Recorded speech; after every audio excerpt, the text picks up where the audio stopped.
What if I told you that a single choice, made in a perfect paradise, unleashed all the pain and suffering we know today? Adam and Eve had everything: peace, beauty, and immortality. But a simple act of disobedience forever changed the course of humanity. In this video, we will uncover the dark secrets of the Garden of Eden, explore the devastating impact of that decision, and understand how it still affects all of our lives today. Please like this video and subscribe to the channel. It's very important to us. And don't miss this story that changed the world forever. The moment Adam opened his eyes for the first time, he found himself surrounded by indescribable beauty, something no human would ever experience again. The air was pure, filled with the fragrance of the most vibrant flowers, and around him every creature lived in perfect harmony. This was the Garden of Eden, a place where peace reigned supreme, where there was no pain, no fear, no death. When the Creator leaned over the dust of the earth, something extraordinary happened. He didn't just mold Adam's body with divine precision. He did something no other creature had experienced. He breathed the breath of life into his nostrils. And in that instant, clay became flesh. The inanimate gained a soul. Adam opened his eyes, not as a mere creature, but as the living image of God.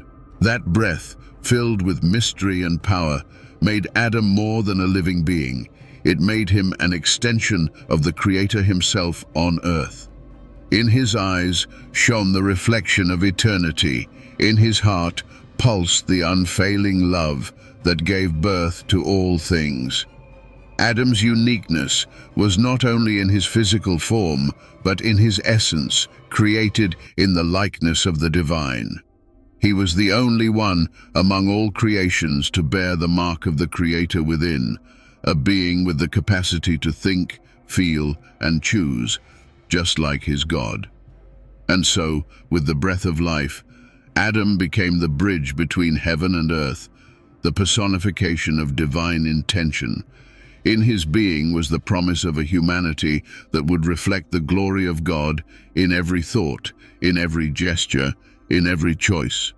The responsibility he carried was immense, but so was the honor of being the first, the beginning of human history. Amid the lush trees and shimmering rivers, Adam was given a mission: to cultivate and keep the garden. He was not just a spectator, he was the gardener and guardian of a world like no other. Every plant that blossomed and every fruit that ripened were under his care. His hands, formed by God himself, now shaped the earth, continuing the Creator's work. And as he worked, Adam discovered the joy of seeing creation thrive under his watchful eye. But it wasn't just the flora that was under his dominion. The Creator brought to him all the creatures of the earth, from the most majestic lion to the tiniest insect. Adam, with wisdom given by God, named each one, establishing a unique connection with every living being. He became the benevolent leader, the one with the power to protect and care for. And with that, he experienced the freedom of being a co-creator in the world entrusted to him. Eden, with all its wonders, offered Adam complete freedom. But this freedom came with a purpose. Every task he performed, every name he gave, was an exercise of his responsibility and a reflection of his divine nature.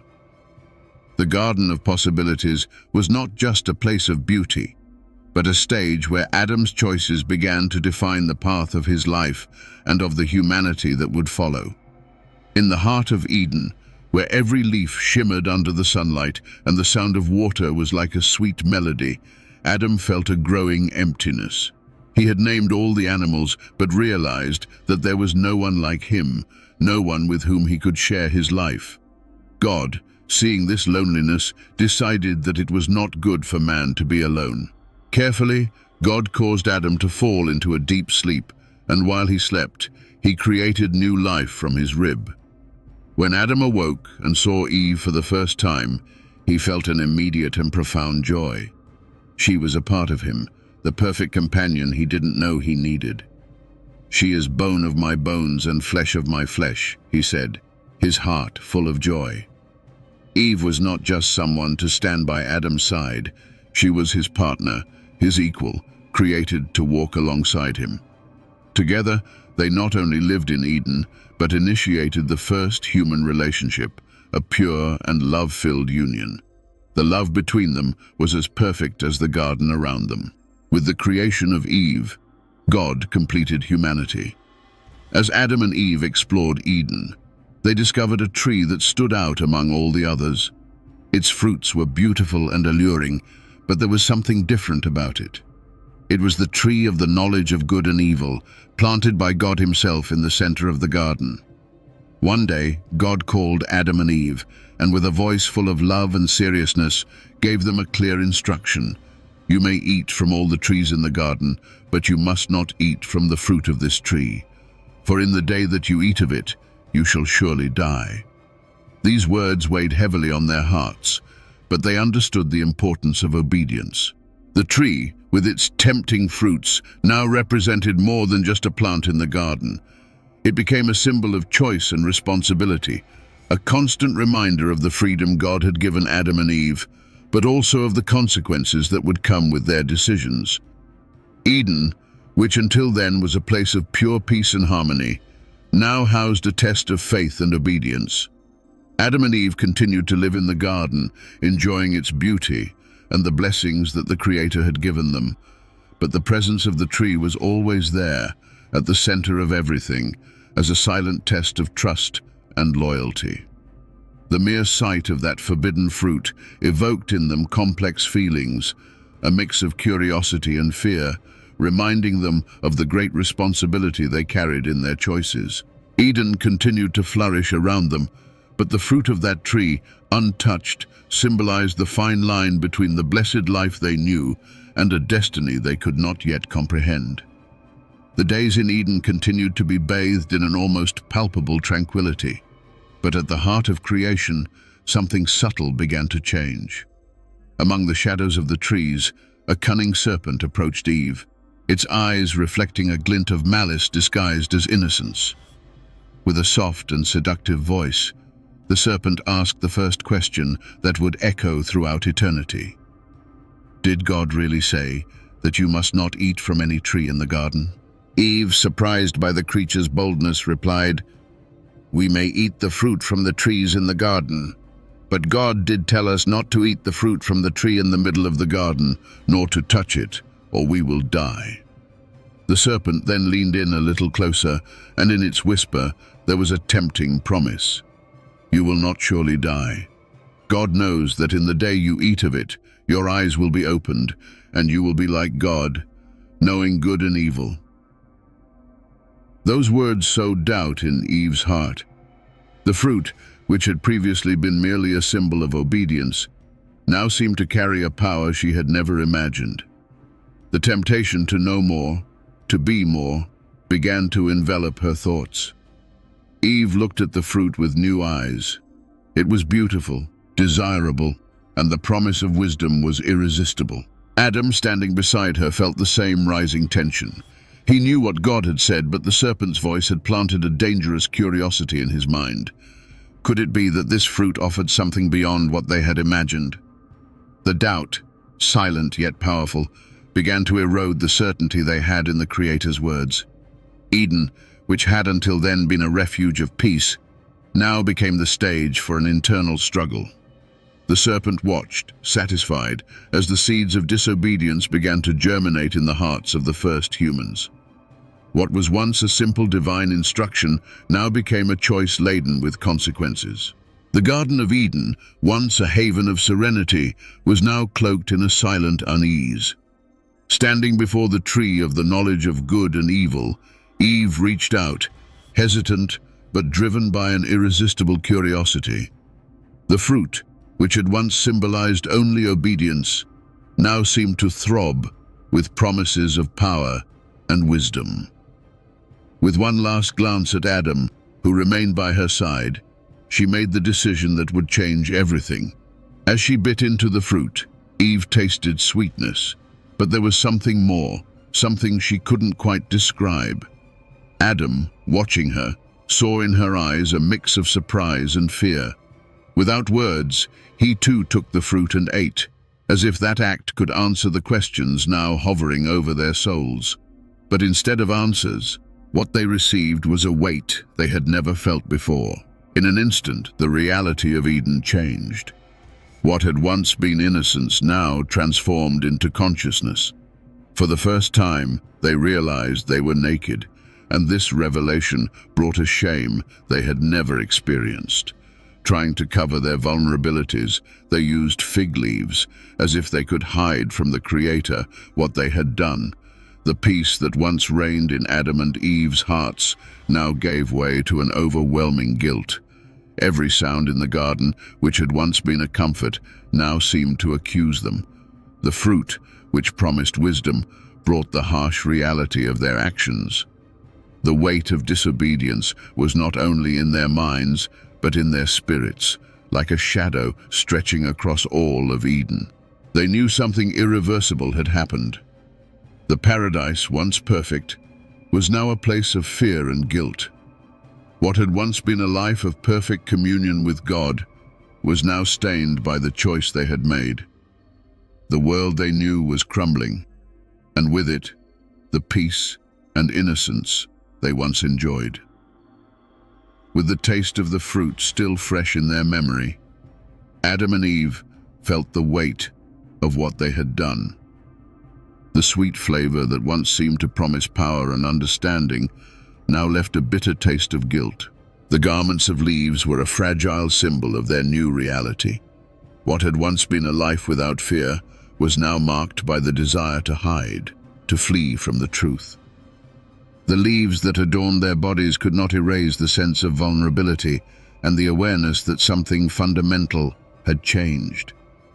Eden, with all its beauty, now seemed like a place of judgment, where every shadow and every sound was a reminder of the disobedience they had committed. As they adjusted their makeshift garments, Adam and Eve felt the weight of what they had lost. The trust and freedom they once possessed were gone, replaced by a new and strange fear. Innocence had been traded for a painful self-awareness, and the leaves covering their bodies could not conceal the truth they now knew. They had strayed from God's perfect plan. In the cool of the evening, when the gentle breeze usually carried the comforting presence of the Creator, something different lingered in the air. Adam and Eve, now dressed in their fragile fig leaves, felt the weight of guilt with every step. The sound of God's footsteps, which once was an invitation to communion, now echoed like a prelude to judgment. And so, when they heard the Lord's voice calling, a deep fear gripped their hearts. "Adam, where are you?" God's voice resonated through the garden, not with anger, but with pain and sorrow. Knowing they could no longer hide, Adam, with a trembling voice full of shame, replied, "I heard your voice in the garden, and I was afraid because I was naked, so I hid." The Creator, who knew every detail, asked the question that would reveal the weight of their sin. "Who told you that you were naked? Have you eaten from the tree of which I commanded you not to eat?" In that moment, what was once a bond of trust turned into a game of blame and excuses. Adam, trying to lighten his own burden, pointed to Eve. "The woman you gave to be with me, she gave me of the tree, and I ate." God then turned to Eve, and her eyes, which once sparkled with joy, were now filled with unshed tears. "The serpent deceived me, and I ate," she said, her voice heavy with shame and regret. Eden, which had been a place of unparalleled beauty, now became the backdrop for an inevitable judgment. The Creator, in his justice, could not ignore the sin that had been committed, but amidst the confrontation, there was also deep sorrow. The relationship God had with his first children, once so pure and flawless, was now tainted by disobedience.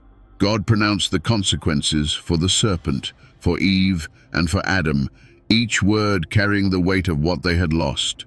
For the serpent, an eternal curse. For Eve, pain in childbirth and the challenge in her relationship with her husband. For Adam, hard labor and the struggle for survival. The garden, which had once been a refuge of peace, would now be left behind, along with the life they had known. The day of judgment was not just a moment of condemnation, but a recognition of the choices made. Adam and Eve, with heavy hearts, understood that the price of disobedience was the separation from the divine presence they had once freely enjoyed. Eden, which had once been the perfect home, now became a distant memory of a time when everything was as it should be. The sentence had been pronounced, and the weight of God's words hung over Adam and Eve like a dark cloud. The Garden of Eden, which had been their home, now became a forbidden place, a lost paradise they would never know again. With heavy hearts and tears in their eyes, Adam and Eve prepared to leave the only world they had ever known. God, in his infinite wisdom and justice, did not expel them without first demonstrating a final act of mercy. He made garments of skin for them, replacing the fragile fig leaves. With these garments, the Creator not only covered them physically, but offered protection for the harsh path they would have to walk.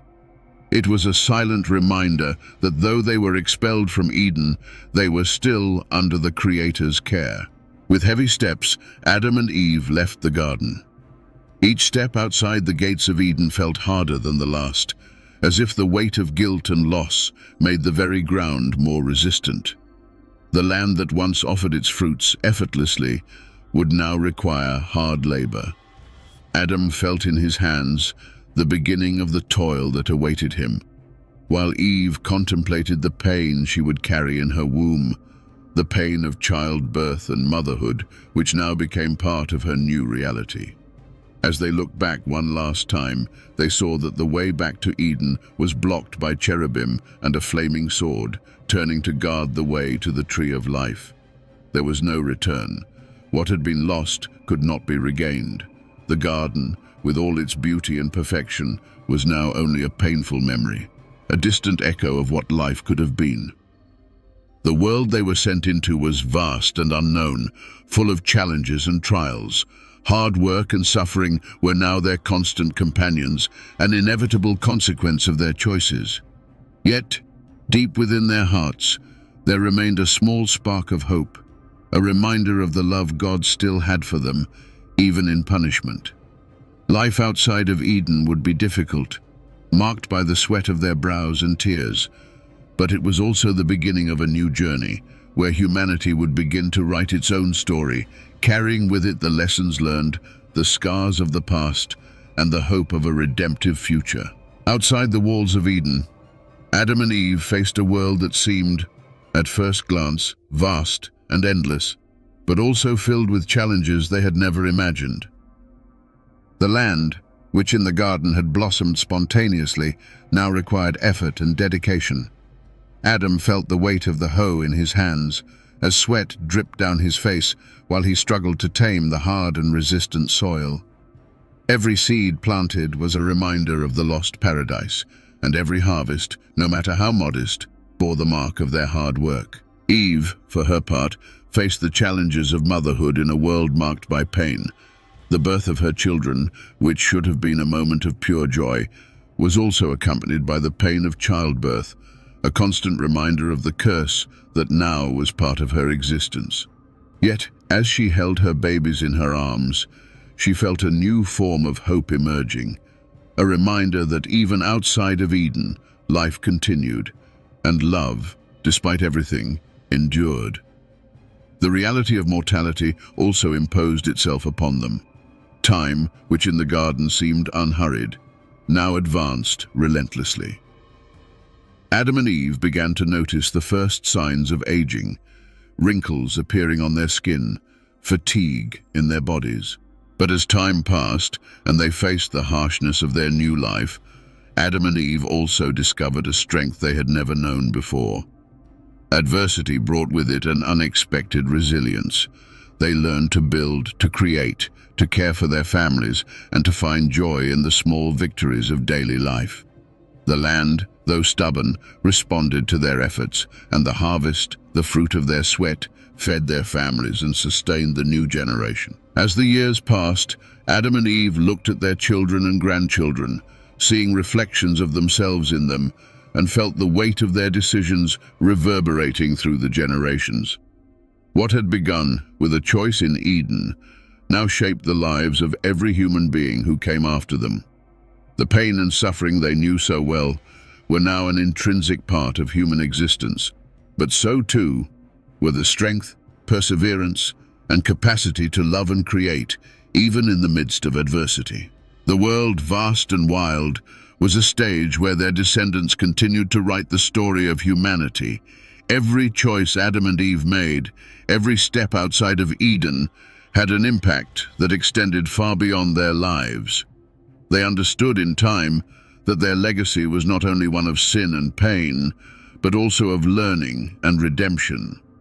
Humanity, in facing the consequences of that first disobedience, also discovered its ability to seek God, to rebuild, to repent, and to find new ways to live in communion with the Creator.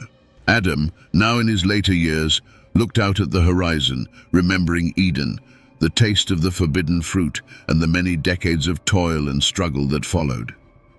But amidst these memories, he also saw something more: the determination of his children to seek what is good, the wisdom they had gained from learning from their parents' mistakes, and the faith that, despite everything, still burned bright in their hearts.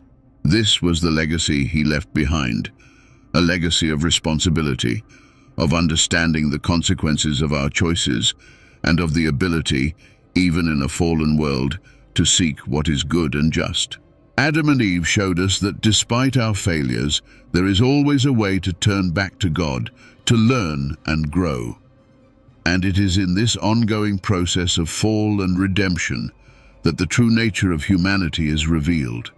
Not as perfect beings, but as beings capable of learning from our mistakes, of seeking what is good, and of leaving a legacy that resonates with hope and faith for all future generations.